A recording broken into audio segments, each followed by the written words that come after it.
اور دل پہ تبھی ہم لے سکتے ہیں جب ہمیں یہ سمجھ آتا ہو۔ تو اس کی سمجھ کی طرف پیش رفت ہونی چاہیے، ہماری کوشش، ہماری تڑپ ہونی چاہیے کہ ہم اس کو سمجھ پائیں، اور اللہ تعالیٰ ہمیں شاہدین میں سے لکھ لے۔ فرمایا پھر وہ کہتے ہیں اور ہم اللہ پر اور اس حق بات پر جو ہمارے پاس آ چکی ہے کیوں نہ ایمان لائیں، جبکہ ہم امید رکھتے ہیں کہ ہمارا رب ہمیں نیک لوگوں میں شامل کر لے، صالحین میں شامل کر لے۔ یہاں پہ لفظ جو استعمال ہوا ہے ورنہ تو معو، اور ہم تما رکھتے ہیں، ہم صرف امید نہیں رکھتے بلکہ ہمارا دل چاہتا ہے، بہت زیادہ ہمارے دل کی یہ خواہش ہوتی ہے، تما ہوتی ہے، لالچ ہوتی ہے کہ ہمارا رب ہمیں ان لوگوں میں شامل کرے جو صالحین ہیں۔ تو صالحین کی صحبت تمام انبیاء علیہ السلام نے دنیا میں بھی مانگی، اور آخرت کی کامیابی کا انحصار بھی صالحین کی صحبت پہ ہے۔ اللہ تعالیٰ ہمیں ان میں شامل فرمائے۔ تو اللہ تعالیٰ نے انہیں اس کلمہ حق کے بدلے میں ایسی جنتیں دیں کہ جس کے نیچے نہریں جاری ہیں، جن میں وہ ہمیشہ ہمیشہ رہیں گے، اور یہی بدلہ ہے محسنین کا۔ تو یہاں پہ محسن کون ہے؟ جو قرآن کو دل پہ لیتا ہے اور پھر اس کی ایکسیپٹنس کا اقرار زبان سے کرتا ہے، اور پھر ان لوگوں میں شامل ہونا چاہتا ہے کہ جو قرآن کو سنتے ہیں اور پھر اس کے مطابق عمل کرتے ہیں۔ فرمایا جن لوگوں نے کفر کی راہ اختیار کی اور ہماری آیتوں کی تکذیب کی، وہی لوگ جہنمی ہیں۔ اے ایمان لانے والوں، جو پاکیزہ چیزیں اللہ تعالیٰ نے تمہارے لیے حلال بنائی ہیں انہیں حرام نہ بناؤ۔ تو حلال اور حرام کا پورا اختیار اللہ کے پاس ہے، ہمیں اس پہ راضی رہنا چاہیے، اور اس میں کسی قسم کی بھی اپنی مرضی شامل نہیں کرنی چاہیے۔ اللہ تعالیٰ کہتے ہیں وَلَا تَعْتَدُوا، حد سے تجاوز نہ کرو، کہ بے شک اللہ تعالیٰ حد سے تجاوز کرنے والوں کو پسند نہیں کرتا۔ ہماری حد کیا ہے کہ ہم بندے ہیں، اور اللہ تعالیٰ کی جناب جو ہے وہ بہت بڑی ہے۔ اس کی جناب کو سمجھتے ہوئے اس کو اللہ اکبر جب ہم کہیں تو اپنی زندگی میں اس کو اللہ اکبر کو نافذ کریں، اپنی بندگی کے مقام پہ آ جائیں۔ اور بندگی کا مقام یہ ہے کہ جو اس نے حلال کیا وہی حلال ہے، جو اس نے حرام کیا وہی حرام ہے۔ فرمایا اللہ نے تمہیں جو حلال اور پاکیزہ روزی دی ہے، وہ کلو اور کھاؤ مما رزقکم اللہ حلالا طیبا، جو بھی اللہ نے تمہیں حلال اور طیب دیا ہے۔ واتقوا اللہ، اللہ سے ڈرو، الذی انتم بہ مؤمنون، وہ ذات کہ جس پر تم ایمان لائے ہو۔ تو کھاتے وقت جن چیزوں کا دھیان رکھنا ہے، جو بھی حلال اور طیب اس نے دیا اس کو انسان کھا سکتا ہے، اور کھاتے وقت اور کھانے کے بعد جو چیز یاد رکھنے کی ہے وہ کیا ہے؟ اللہ کا ڈر۔ اور اس کا مطلب یہ بھی ہے کہ اللہ کا ڈر ایسا ہمارے دل میں ہو کہ کھا پی کر جو قوت ہمیں حاصل ہو وہ قوت اللہ کی اطاعت میں صرف ہو، اللہ کی نافرمانی میں نہیں۔ فرمایا اللہ تعالیٰ تمہاری بے مقصد قسموں پہ تمہارا مواخذہ نہیں کرے گا۔ یعنی کھانے میں احتیاط تو کرنی ہی ہے، حلال اور طیب کھانا ہے، اس کے ساتھ ساتھ گفتگو میں بھی احتیاط کرنی ہے کہ وہ قسمیں جو انسان عادتاً کھا لیتا ہے ان پہ پکڑ تو نہیں ہوگی، لیکن جن قسموں کے مطابق تمہارا ارادہ پختہ ہوگا ان پہ اللہ تعالیٰ تمہارا مواخذہ کرے گا، پس یعنی پکڑ ہو جائے گی، پس ایسی قسم کا کفارہ 10 مسکینوں کو کھانا کھلانا ہے، اور ویسا ہی مناسب کھانا جو تم اپنے بال بچوں کو کھلاتے ہو، یا انہیں پہننے کے لیے کپڑے دینا ہے، یا ایک گردن آزاد کرنا ہے، غلام ہو یا لونڈی، اور جسے ان میں سے کچھ میسر نہ ہو وہ 3 دن کے روزے رکھے۔ یہ کس چیز کا کفارہ ہے؟ اگر انسان نے قسم کھائی اور پھر اس کو توڑنی پڑ گئی تو پھر اس صورت میں اسے ان میں سے کوئی ایک چیز کرنی ہوگی۔ اگر تم قسم کھا لو تو یہ تمہاری قسموں کا کفارہ ہے، اور اپنی قسموں کی حفاظت کرو۔ اللہ تعالیٰ اسی طرح تمہارے لیے اپنی آیات کھول کھول کر بیان کرتا ہے، شاید کہ تم شکر ادا کرو۔ شکر اس بات پر کہ اس نے ہمیں زندگی گزارنے کا ایک بہترین طریقہ اور لاہ عمل اسلام کی صورت، قرآن کی صورت عطا فرمایا۔ اور یہاں پہ جو حکم ہے قسموں کی حفاظت کا، تو قسموں کی حفاظت کیسے ہوتی ہے؟ نمبر 1 تو یہ ہے کہ انسان بات بات پہ قسمیں نہ کھائے، کثرت سے قسم کھانے سے پرہیز کیا جائے، اگر قسم کھا لی جائے تو نیک عمل کی کھائی جائے اور پھر اس کو توڑا نہ جائے، اور اگر کوئی غلط قسم کھا لی ہے یا توڑنی پڑ گئی ہے تو پھر اس کا کفارہ دیا جائے، جس کا کہ ابھی میں نے ترجمہ پڑھا۔ فرمایا یا ایھا الذین آمنوا، اے لوگو جو ایمان لائے ہو، ایمان کے تقاضے کیسے پورے کرنے ہیں؟ فرمایا بے شک شراب اور جوا اور آستانے اور فال نکالنے کے تیر یہ سب نجس ہیں، گندگی ہیں اور شیطانی کام ہیں، بس تم ان سے بچو شاید کہ تم کامیاب ہو جاؤ۔ تو کامیاب ہونے کے لیے شراب سے بھی بچنا ہے کہ اللہ تعالیٰ نے لعنت فرمائی ہے شراب پر، شراب پینے والے پر، شراب پلانے والے پر، شراب بیچنے والے پر، شراب بنانے والے پر، شراب اٹھانے والے پر، جس کے لیے وہ اٹھائی جائے یا بنائی جائے اس پر، اور شراب کی قیمت کھانے والے پر اور شراب نچوڑنے والے پر، یعنی کوئی بھی کسی طرح شراب کے سلسلے میں انوالو ہے تو اس پہ لعنت ہے۔ اسی طرح میسر کہتے ہیں آسانی سے ہاتھ آنے والا مال جو جوئے اور لاٹری کی صورت میں انسان حاصل کرتا ہے، اس سے منع کیا جا رہا ہے، اس کو نجس اور گندگی کہا جا رہا ہے۔ اور آستانے کہ جہاں پہ لوگ جا کے بتوں کے نام پہ یا کسی بھی غیر اللہ کے نام پہ ذبح کرتے ہیں، اور فالیں نکالنا، یہ تمام کام ان سے ہمیں منع کیا جا رہا ہے، کیونکہ یہ شیطانی کام ہے۔ شیطان اس ذریعے سے انسان کو اپنا آلہ کار بنا لیتا ہے، اور اگر انسان کامیابی چاہتا ہے تو اسے شراب سے، جوئے سے اور اسی طرح سے لاٹری اور اسی طرح سے آستانوں سے اور فالوں سے بچنا ہوگا۔ فرمایا بے شک شیطان شراب اور جوئے کے راستے سے تمہارے درمیان دشمنی اور بغض پیدا کرنا چاہتا ہے۔ تو نقصانات بتائے جا رہے ہیں، اگر کوئی شراب اور جوئے کو نہیں چھوڑتا تو آپس میں دشمنی اور بغض پیدا ہوتی ہے۔ اور کیا کرنا چاہتا ہے شیطان؟ تمہیں اللہ کی یاد اور نماز سے روک دینا چاہتا ہے، کیونکہ اللہ کی یاد اللہ سے ملانے والی ہے، انسان کو کامیابی دینے والی ہے، اور نماز اللہ سے ملاقات کا ذریعہ ہے۔ شیطان کا یہ وار ہے کہ وہ ہمیں ان سے ہٹانا چاہتا ہے۔ تو اللہ تعالیٰ پوچھ رہے ہیں فَهَلْ أَنْتُمْ مُنْتَهُونَ، کیا تم بچو گے؟ تو ہم فوراً کہیں گے انتہینا یا ربنا، اے رب ہم انشاءاللہ رک گئے۔ اللہ تعالیٰ ہمیں اس کی توفیق دے۔ فرمایا کرنا کیا ہے؟ وَأَطِيعُوا اللَّهَ وَأَطِيعُوا الرَّسُولَ، اللہ کی اطاعت کرو اور رسول کی اطاعت کرو۔ کرنے کے کام یہ ہیں وَاحْذَرُوا، اور بچتے رہو، ڈرتے رہو، کس سے؟ اللہ اور اس کے رسول کی نافرمانی سے۔ بس اگر تم لوگوں نے اعراض کیا تو جان لو کہ ہمارے رسول کا کام تو کھلے طور پر پیغام پہنچا دینا ہے۔ تو بات یہ ہے کہ رسول نے تو اپنا کام پوری طرح انجام دے دیا، آسان طریقے سے انجام دے دیا، اللہ تعالیٰ کی ہر بات ہمیں بتا دی۔ اب ہمارا کام ہے کہ ہم خوشی خوشی اللہ اور اس کے رسول کی اطاعت کے ساتھ یہ زندگی کا وقفہ گزار دیں کہ جس کے بعد واپسی اللہ کی طرف ہے۔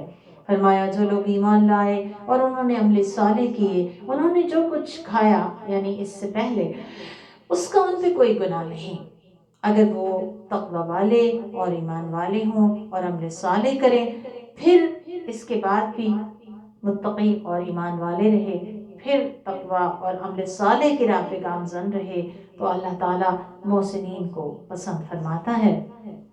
تو یہاں بار بار دو چیزوں کی بات ہے، اور وہ یہ ہے کہ انسان اللہ تعالیٰ سے ڈرتا رہے اور عمل صالح کو اپنی زندگی کا حصہ بنائے۔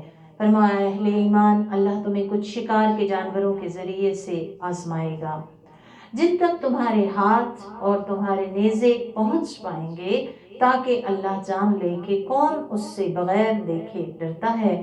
پس جو کوئی اس کے حکم کے بعد حد سے تجاوز کرے گا، اس کے لیے دردناک عذاب ہے۔ تو مقصود شکار سے روکنا نہیں، مقصود امتحان ہے کہ آپ کے ہاتھ میں ایک چیز ہے، آپ کر سکتے ہیں، لیکن اللہ کا حکم مانتے ہوئے وہ نہیں کرتے، وہی شخص امتحان میں کامیاب ہوگا۔ اللہ تعالیٰ ہماری تربیت مقصود رکھتے ہیں اس حکم سے، اور وہ کیا ہے کہ ہمارے اندر اتنا سیلف کنٹرول ہو اور اس کی اتنی ٹریننگ ہو ہمارے اندر کہ ہم فوراً ہر اس چیز سے باز آ جائے جو اگرچہ ہمیں پسند ہو، ہمارے ہاتھ میں ہو، لیکن اللہ نے اس سے منع کیا ہے تو ہم خود کو اس سے روکنا جانتے ہوں۔ تو اللہ تعالیٰ ہمیں اس کی توفیق عطا فرمائے۔ اور فرمایا کہ اے ایمان والو، جب تم حالت احرام میں ہو تو شکار کو قتل نہ کرو، اور تم میں سے جو شخص اسے جان بوجھ کر قتل کرے گا تو اس کے بدلے میں اسی جیسا جانور اسے ذبح کرنا واجب ہوگا، جس کا فیصلہ تم میں سے 2 معتبر آدمی کریں گے، اور جسے قربانی کے جانور کی حیثیت سے کعبۃ اللہ پہنچایا جائے گا، یا بطور کفارہ چند مسکینوں کو کھانا کھلانا ہوگا، یا اس کے برابر روزے رکھنے ہوں گے تاکہ وہ اپنے کیے کا برا انجام پالے۔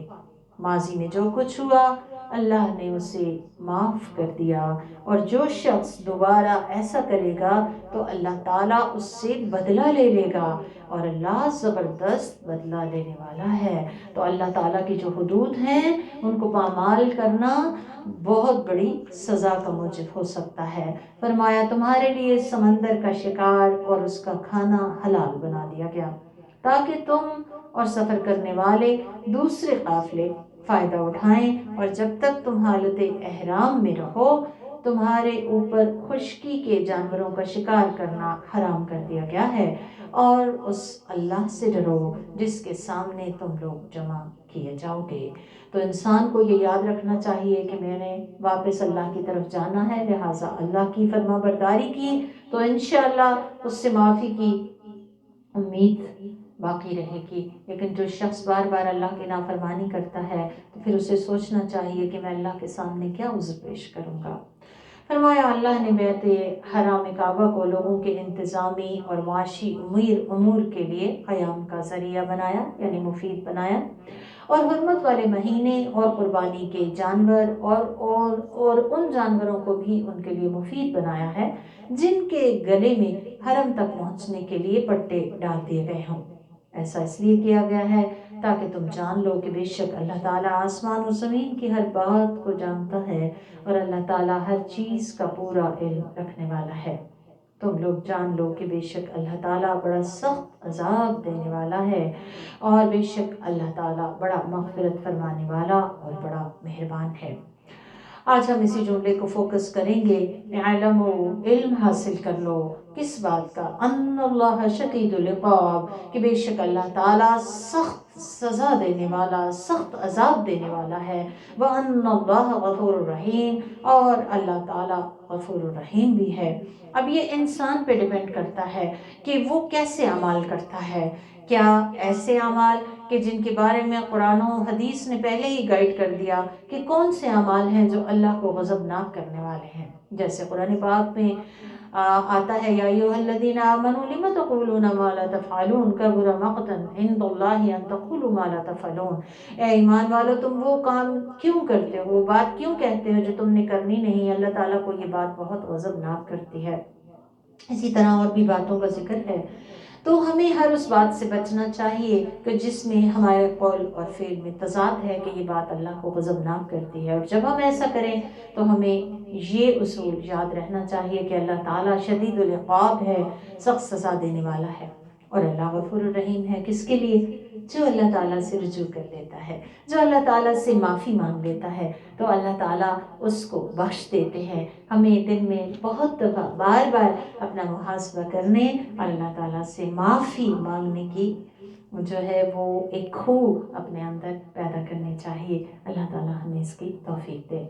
فرمایا رسول کی ذمہ داری صرف پیغام پہنچا دینا ہے، اور رسول نے تو پیغام پہنچا دیا، اب ہماری ذمہ داری شروع ہوتی ہے، وہ یہ کہ ہم رسول اللہ صلی اللہ علیہ وسلم کو اپنا سچا رسول خاتم النبیین مانتے ہوئے آپ کے احکامات، آپ کے ارشادات پہ عمل پیرا ہوں۔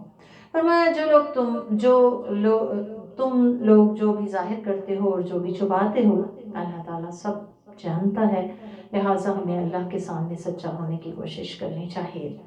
فرمایا آپ کہہ دیجئے کہ پاک اور ناپاک برابر نہیں ہو سکتے، اگرچہ ناپاک کی کثرت تمہارے لیے خوش کن ہی کیوں نہ ہو، پس عقل والو تم لوگ اللہ سے ڈرتے رہو، شاید کہ تم کامیابی حاصل کرو۔ بہت اہم آیت ہے۔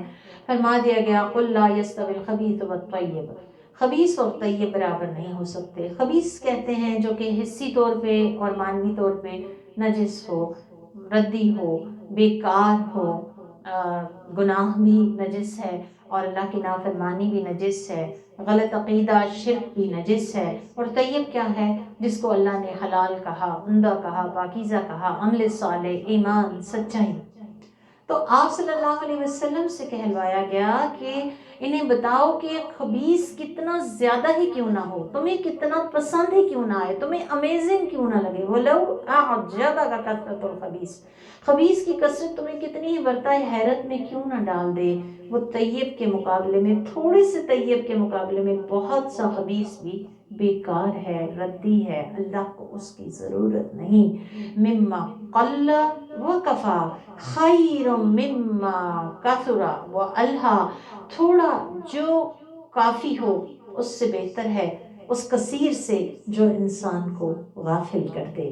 تو اللہ تعالیٰ سے خیر مال مانگنا چاہیے، نعمتیں مانگنی چاہیے دنیا اور آخرت کی، لیکن وہ تھوڑا جو اللہ سے جوڑتا ہے اور انسان اس پہ کفایت کرتا ہے وہ بہتر ہے اس زیادہ سے جو اللہ سے غفلت میں مبتلا کر دے۔ تو یہاں پہ ہمیں ایک اصول سمجھا دیا گیا کہ always prefer quality over quantity، quality اچھی ہونی چاہیے۔ اگر کامیاب ہونا چاہتے ہو تو خبیث کو چھوڑنا ہوگا، چاہے وہ خبیث خیالات ہوں، خبیث نیتیں ہوں، خبیث باتیں ہوں یا خبیث عمل ہو، کیونکہ اللہ کی نافرمانی میں کامیابی نہیں ہو سکتی۔ اس لیے کہا فاتقوا اللہ، اللہ سے ڈرو، بچو، یا اولی الالباب، اے عقل والو، لعلکم تفلحون، تاکہ تم فلاح پا جاؤ۔ وہ مومن عقل والا ہوتا ہے، مومن اللہ کے نور سے دیکھتا ہے، اور یہ نور تقوی والوں کو نصیب ہوتا ہے۔ جو اللہ تعالیٰ سے جتنا زیادہ ڈرتا ہے وہ اتنا زیادہ حساس ہو جاتا ہے، اور پھر وہ صرف ظاہری چیزوں کی اٹریکشن میں مبتلا نہیں ہوتا، کیونکہ اس کے پیش نظر اللہ سبحانہ و تعالیٰ کی ذات ہوتی ہے۔ تو یہاں پہ واضح طور پہ بتا دیا گیا ہے کہ اللہ کی نگاہ میں اشخاص ہوں، اعمال ہوں، اموال ہوں، اچھے اور برے برابر نہیں ہو سکتے۔ اس لیے ہمیں اچھے اعمال، عمل صالح کی کوشش میں لگے رہنا چاہیے، چھوٹے چھوٹے بڑے بڑے جو بھی ملے۔ خبیث کی کثرت بعض اوقات انسان کو متاثر کرتی ہے، لیکن اللہ کے نزدیک ہمیشہ اولیت اور پریفرنس صالحیت اور عمدگی کی ہے، بات قلت اور کثرت کی نہیں ہے۔ اور جو خبیث مال ہے اس کا صدقہ بھی قبول نہیں ہوتا، خبیث عمل بھی قبول نہیں ہوتا۔ لہٰذا ہمیں ہمیشہ کوالٹی کو، اچھی کوالٹی کو پریفر کرنا چاہیے، اور یہی عقل مندی کی نشانی ہے۔ فرمایا اے ایمان لانے والو، تم لوگ ایسی چیزوں کے بارے میں سوال نہ کرو کہ اگر وہ تمہارے سامنے ظاہر کر دی جائیں تو تمہیں تکلیف پہنچائیں یا تمہارے لیے مشکل کا باعث ہوں، اور اگر تم ان کے بارے میں نزول قرآن کے زمانے میں پوچھو گے تو وہ تمہارے سامنے ظاہر کر دی جائیں گی۔ اللہ نے گزشتہ سوالات کو معاف کر دیا، اور اللہ بڑا مغفرت فرمانے والا ہے۔ حدیث میں آتا ہے کہ مسلمان کے حق میں سب سے بڑا مجرم وہ شخص ہے کہ جس نے کسی ایسی چیز کے بارے میں سوال چھیڑا جو حرام نہ تھی، پھر اس کے سوال چھیڑنے کی وجہ سے وہ حرام ہو گئی۔ تو یہاں پہ ہمیں منع کیا گیا ہے بے فائدہ کھود گریز، بے فائدہ سوالات سے پرہیز کرنا چاہیے۔ من حسن الاسلام المرء ترکہ ما لا یعنی، انسان کے اسلام کا حسن یہ ہے کہ جو لا یعنی ہے اس کو وہ چھوڑ دے، ترک کر دے۔ واللہ غفور حلیم، اور اللہ تعالیٰ بہت مغفرت فرمانے والا اور بردبار ہے۔ تم سے پہلے ایک قوم نے اس قسم کے سوالات کیے تھے، پھر ان احکام کا انکار کر بیٹھے، یعنی خود ہی سوال کر کر کے بہت زیادہ چیزوں کو اپنے لیے مشکل کیا اور پھر وہ ان سے پوری نہ ہو سکی۔ بات ہے بنی اسرائیل کی۔ فرمایا اللہ تعالیٰ نے نہ کوئی بحیرہ بنایا، نہ کوئی صاحبہ، نہ کوئی وسیلہ، نہ کوئی حام، لیکن جن لوگوں نے کفر کیا ہے وہ اللہ کے بارے میں جھوٹ بولتے ہیں، اور ان میں سے اکثر لوگ عقل سے کام نہیں لیتے۔ اہل عرب نے کچھ جانوروں کو بتوں کے ناموں پہ کھلا چھوڑ رکھا تھا، یا وہ ان کو کھلا چھوڑ دیتے تھے، ان کا ذکر ہے۔ وسیلہ، حام، صاحبہ، یہ سارے وہی ہیں۔ تو بتا دیا گیا کہ اللہ تعالیٰ نے ایسی کوئی بات نہیں کہی، اللہ پہ جھوٹ نہ گھڑو۔ اور اپنی مرضی کی چیزوں کو اللہ کے نام سے منسوب کر کے اپنی مرضی کے فتوے نہ دو۔ اور جب ان سے کہا جاتا ہے کہ اللہ کی نازل کردہ کتاب اور رسول کی طرف رجوع کرو تو وہ کہتے ہیں کہ ہم نے جس پر اپنے آباء و اجداد کو پایا وہی ہمارے لیے کافی ہے۔ کیا اگرچہ ان کے آباء و اجداد نہ کچھ علم رکھتے ہوں اور نہ ہی راہ ہدایت پہ ہوں؟ تو ایک اور اصول مومنین کو دیا گیا ہے کہ اندھا دھند آباء و اجداد کی تقلید کی پیروی نہیں کرنی چاہیے۔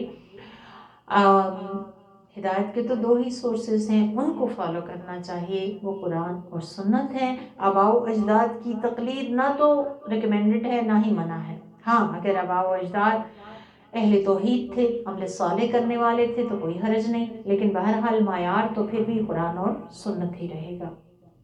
فرمایا اے ایمان والو تم اپنے بچاؤ کی فکر کرو، یا ایھا الذین آمنوا علیکم انفسکم، اے لوگو جو ایمان لائے ہو تم پہ اپنے نفسوں کی ذمہ داری ہے، اپنی اصلاح کی فکر کرو، بجائے اس کے کہ دوسروں کو ہم ایلیگیٹ کرتے رہتے ہیں، اس نے یہ کیوں کیا، وہ یہ کرتا ہے، وہ یہ کرتی ہے۔ اس کی بجائے انسان کو اپنا محاسبہ کرنا چاہیے، اپنی طرف توجہ دینی چاہیے، اپنی اصلاح کی طرف توجہ دینی چاہیے۔ ہماری ذمہ داری میں ہمارا نفس ہے، ہم سے پوچھا جائے گا کہ ہم نے اس کی کتنی تربیت کی، کتنا سیلف کنٹرول کیا، کتنا اس کو اللہ کے تابع کیا۔ اللہ تعالی ہمیں اپنے نفس کو اللہ کے تابع کرنے کی توفیق عطا فرمائے۔ فرمایا اگر تم راہ راست پہ چلتے رہو گے تو کسی دوسرے کی گمراہی تمہیں نقصان نہ پہنچائے گی، تم سب کو اللہ کے پاس لوٹ کے جانا ہے، پس وہ تمہیں تمہارے کیے کی خبر دے گا۔ اللہم حاسبنا حسابا یسیرا۔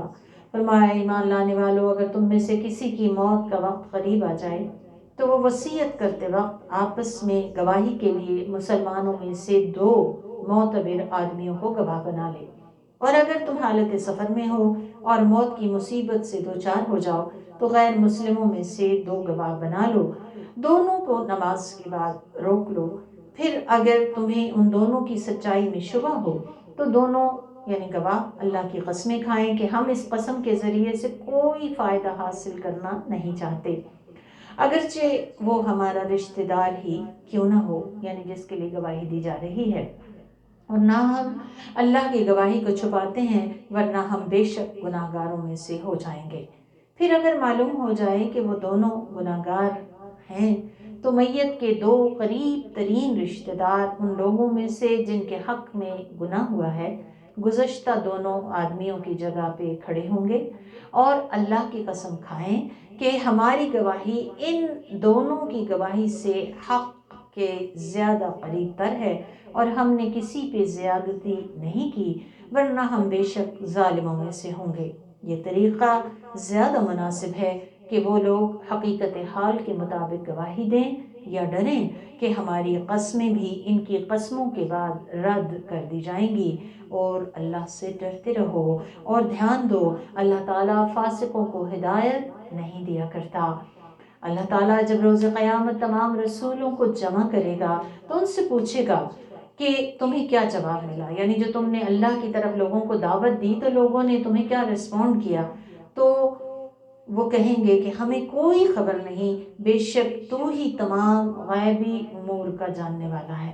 جب اللہ تعالیٰ کہے گا کہ عیسیٰ ابن مریم تم اپنے اوپر اور اپنی والدہ پر میرے احسان کو یاد کرو، جب میں نے روح القدس یعنی جبرائیل علیہ السلام کے ذریعے تمہاری مدد کی، تم لوگوں سے ماں کی گود میں اور ادھیڑ عمر میں باتیں کرتے تھے، یعنی باتیں کرنے سے مراد یہ ہے کہ میری طرف دعوت دیتے تھے، میری طرف بلاتے تھے، بچپن میں بھی آپ نے کلام کیا اور ادھیڑ عمر میں بھی اللہ کی طرف دعوت دی، اور جب میں نے تمہیں کتاب اور حکمت اور تورات و انجیل کی تعلیم دی، اور جب تم مٹی سے میرے حکم سے چڑیا کی شکل بناتے تھے اور پھر اس میں پھونک مارتے تھے تو میرے اذن سے وہ ایک چڑیا بن جاتی تھی، اور پیدائشی اندھے اور برس کے مریض کو میرے حکم سے اچھا کرتے تھے، اور میرے حکم سے مردوں کو قبر سے زندہ نکالتے تھے۔ یعنی اللہ تعالیٰ نے عیسیٰ علیہ السلام کو خود معجزات عطا کیے اور اللہ کے اذن سے ہی یہ تمام معجزے ظہور میں آئے۔ فرمایا اور جب میں نے بنی اسرائیل کو تمہیں کوئی تکلیف پہنچانے سے روک دیا تھا، یعنی یہ بھی میرا احسان یاد کرو، اور جب تم ان کے پاس نشانیاں لے کر آئے تو ان کے کافروں نے کہا کہ یہ تو کھلا کھلا جادو ہے۔ اور جب میں نے حواریوں کو الہام کیا کہ تم لوگ میرے اوپر اور میرے رسولوں پہ ایمان لاؤ، تو انہوں نے کہا کہ ہم ایمان لائے، اور اے عیسیٰ آپ گواہ رہیے کہ ہم لوگ مسلمان ہیں۔